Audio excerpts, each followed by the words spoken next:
I just want to say hello to everyone. And thanks for joining us for another one of our ongoing webinars.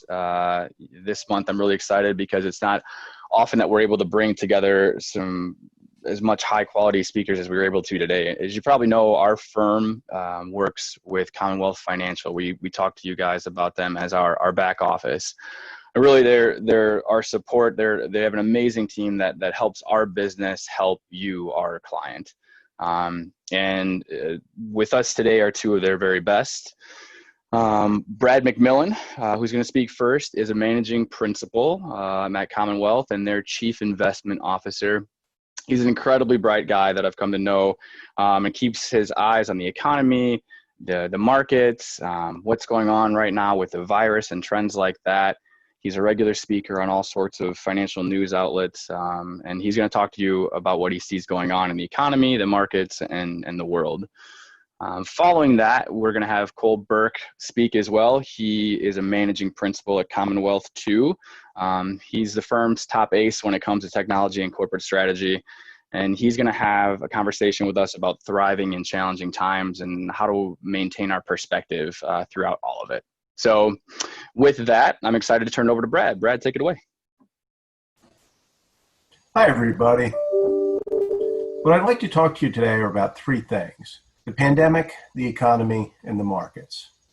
What I want to get into is not just about what's going on, what the headlines are, but about where those headlines come from, and even more importantly, what they're likely to mean for the future.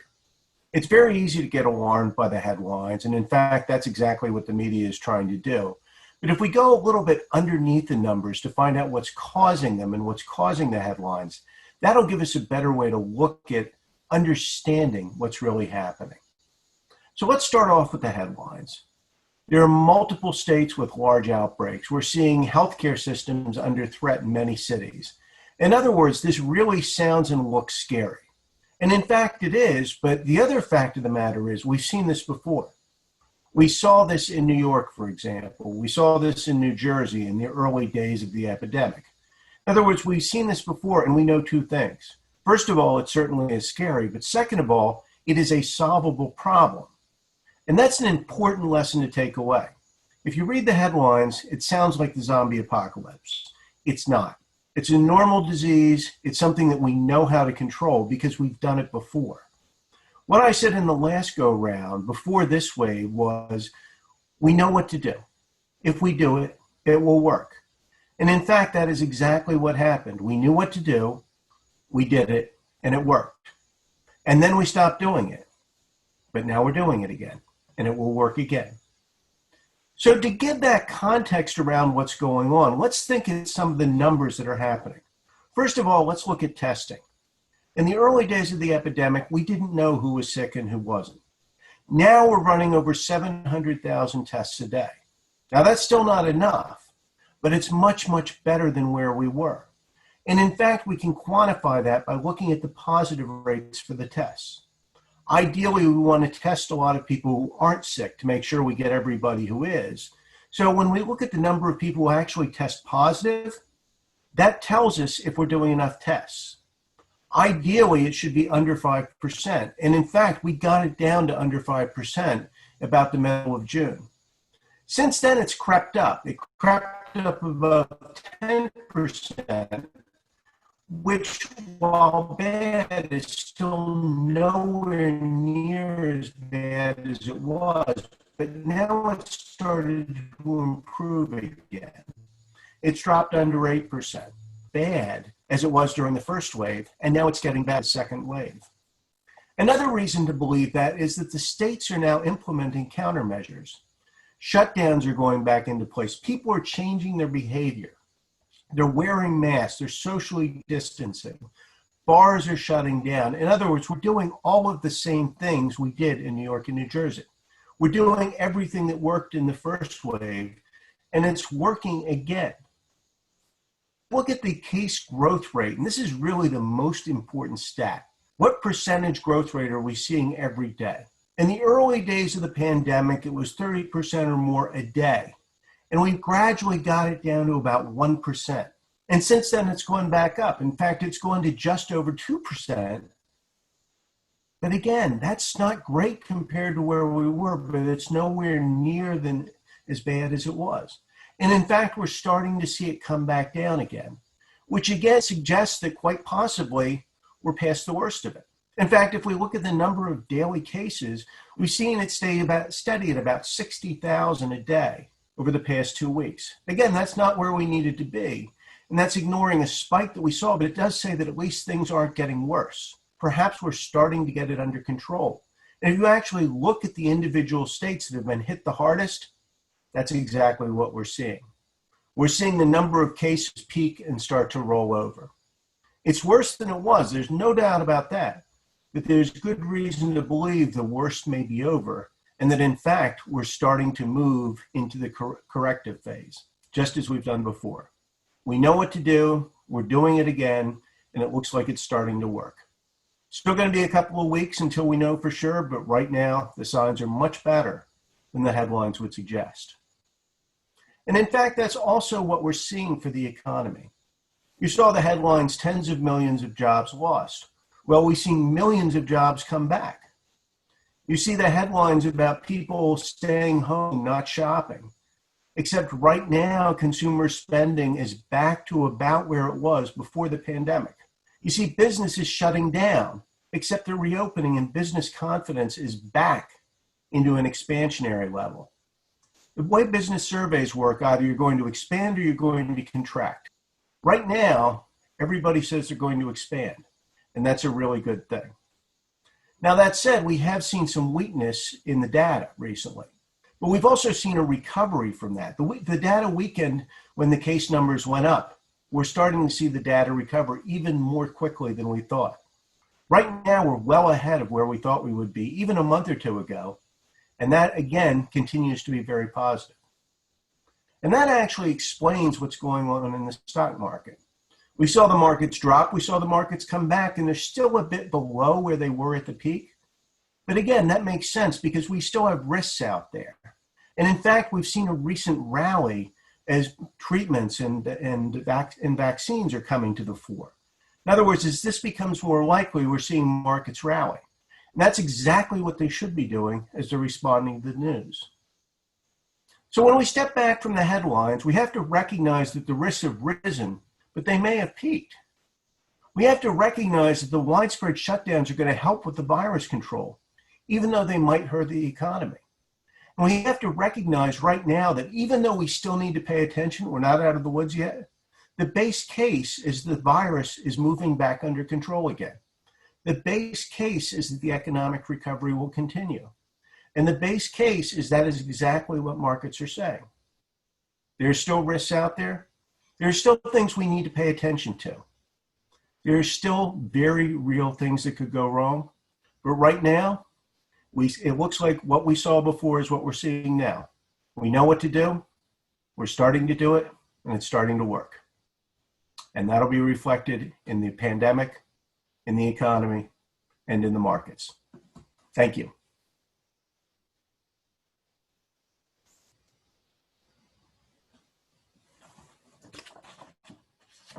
All right, folks. So I come at it from a very different angle.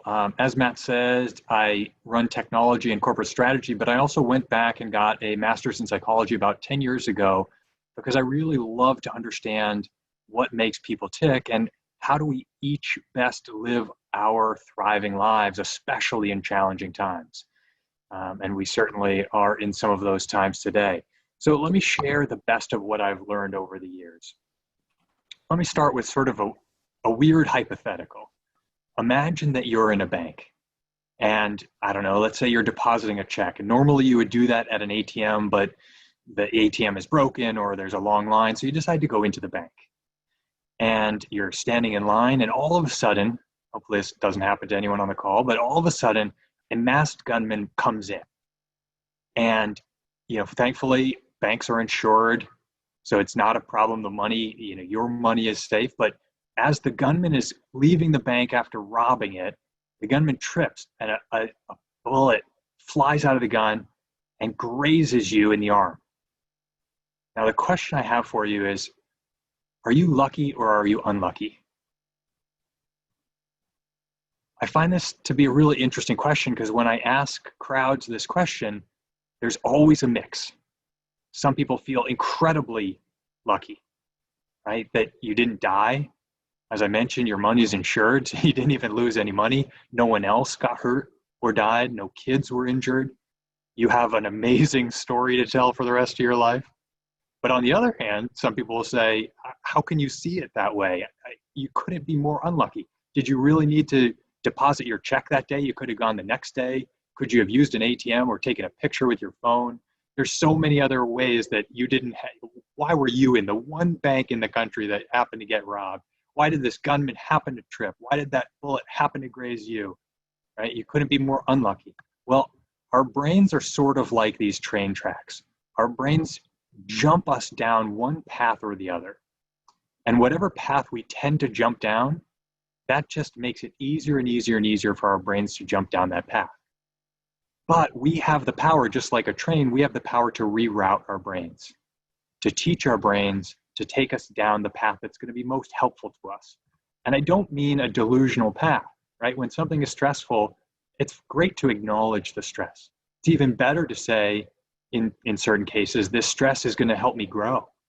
Or in the scheme of things, I've done this for myself. When let's say I blow a tire out in my car and I need to get it fixed and it's going to cost $300. Yes, in the moment I'm frustrated, but I've trained myself to actually think of that from a lens of gratitude, right?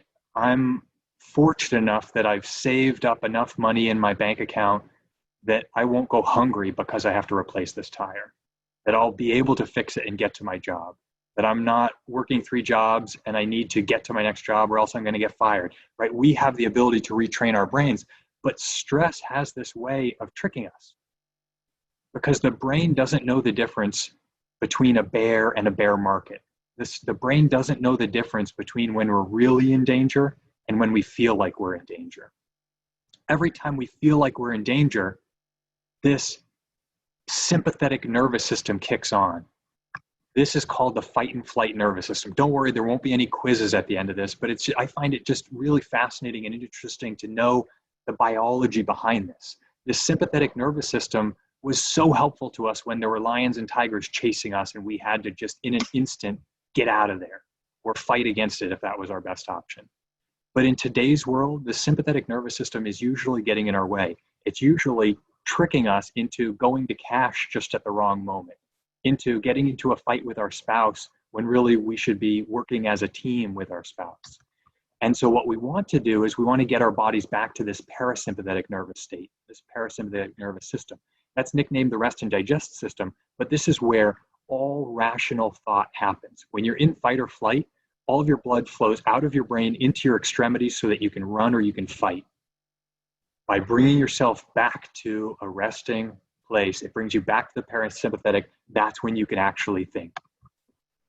And it's interesting, psychologists have known for a long time what negative emotions are for. If you think about fear or anger or even disgust, each of those emotions drives us towards an instinctive act, right? Whether that's getting mad at our friends and hanging up the phone, whatever it might be. But psychologists didn't know what positive emotions were for the longest time. And then Barbara Fredrickson, a researcher out of North Carolina, University of North Carolina, realized that positive emotions don't drive us towards an instinctive action. When we think about love or awe or happiness, they don't drive us towards any particular action. What they actually literally and figuratively do is they broaden our perspective. They allow us to see more options available to us today and pick from those options to build on whatever is the most useful to us. And so when you're feeling stressed, the best thing you can do, rather than making a quick decision or snapping at a friend or a loved one, the best thing you can do is get back from that sympathetic to the parasympathetic state. Take a pet on a walk in nature, right? There are a lot of ways that you can get back into that parasympathetic state. Some of those involve your body, exercise, sleep, nutrition. Some of them involve your mind, meditation, gratitude, creativity, even laughing. Right? If you ever want to see something kind of kooky, go to YouTube and look up laughing yoga. This is, if there's anything new age, this is it. But it's also scientifically proven to help if you can get into it, which is just forced laughter. It doesn't even have to be authentic. And then there's spiritual ways to get back to that resting and digesting place. Social connections, faith, nature, and so forth. My suggestion to you on this, because this, when I look at a list like this, I think, yeah, great. Somebody can do those things when they're stressed. I can't. So my suggestion to you is to take an index card or a Post-it note. Take a small scrap of paper and put the numbers 1, 2, and 3 on it and write down 3 things that you can really easily do with very little effort, almost any time, anywhere. And so a quick nap is something that you might be able to put on that. Preparing a simple meal might be something that you want to put on that. Calling a particular friend, taking a pet for a walk, or just walking on your own around the park, going for a bike ride. These are things that in almost any situation when you find yourself stressed or anxious or angry, you can take that index card, because again, your brain isn't thinking, all the blood has flown to your extremities. Take that index card, take one of those things and go do it. The other thing that you can do, like this takes a little bit more effort, but it's very powerful, is you can think about your why. There's this notion, whether it's Nietzsche, who said he who has a why can bear almost any how, or if you look at Viktor Frankl, who is a Holocaust survivor, and he said, he wrote an amazing book called Man's Search for Meaning. The concept here is that if you think about your why, it brings you back to what you care about. It brings you back to positivity. It brings you back to what you can do something about. So I can't control whether the market goes up or down, and I can't even predict when it's going to happen, but I can control many of my own actions. And when I think about my 5-year-old daughter and wanting to make sure that she grows up in as good a world as possible, when I think about the Commonwealth community and how I might be able to help there, when I think about the whys in my life, it brings me back to actions that I not only can take, but that I care about taking. The last thing that I'll mention, and it's totally different than the other two, but it's very powerful, is there's a psychologist out of a university in Indiana, and his name's Fred Bryant, and he talks about there are different ways that we can try and exert control over our own lives. When something bad happens, we can try and cope with it. But a lot of times when something good happens, we might enjoy it for a moment, but then that good thing passes. Well, just as we invest in coping through grieving and talking with friends and working through tough emotions, we can also invest in savoring. And much like I mentioned that train track at the very beginning, what I've found in the people that I've worked with and in my own life is that when I consciously invest in savoring, it actually becomes easier and easier and more automatic, that my train is more likely to go down that track. And that's what I was talking about with the, if my car tire blows, I'm more likely to immediately jump to thinking about how lucky I am. And so there's 4 types of savoring that Fred Bryant talks about. Basking, which is accepting praise. That's hard for a lot of us, but the next time you get a compliment, instead of immediately pushing it off, say thanks and try and take in a little bit of it. Feeling gratitude. The next time something happens that you feel grateful for, express that gratitude or at least write it down so that you can enjoy it again. Marveling is feeling awe or inspiration. Despite the internet problems that Brad has, it's unbelievable that we humans have created a world where even during a global pandemic, we can still connect with each other, even if we're not, remotely close to each other. So we can use awe or inspiration. And luxuriating, this is a fun one. Just go out, feel the breeze, taste a delicious flavor. Anything, that has to do with the 5 senses we can use through luxuriating. The way that I like to think about savoring is that, when something good happens, we were handed an orange.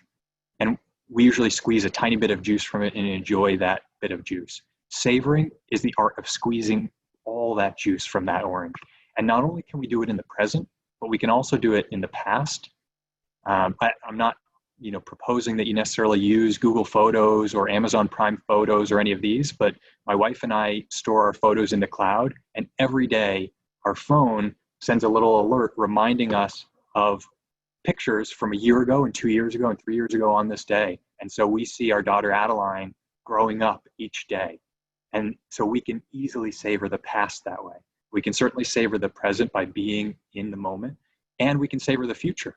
If there's something that we're looking forward to, whether it's time with friends, a video call, a meal out at a restaurant, a trip that we're going to take, we can savor in the past, present, and the future. I remember I had one more thing in here for us to savor, which is this concept called activation energy. So much like I was talking about that index card is hopefully a really easy way for you to take action that will help you thrive in troubling times, rather than this big exhaustive list that's hard to engage with. Well, all humans, when we're trying to do something or trying not to do something, we can use this concept called activation energy. And there was a study, you might be wondering why there's ice cream in front of you. There's a study done, especially just after lunch. There was a study done at a cafeteria, and they had one of these ice cream freezers that had glass tops and doors that slide open just like this, unlocked.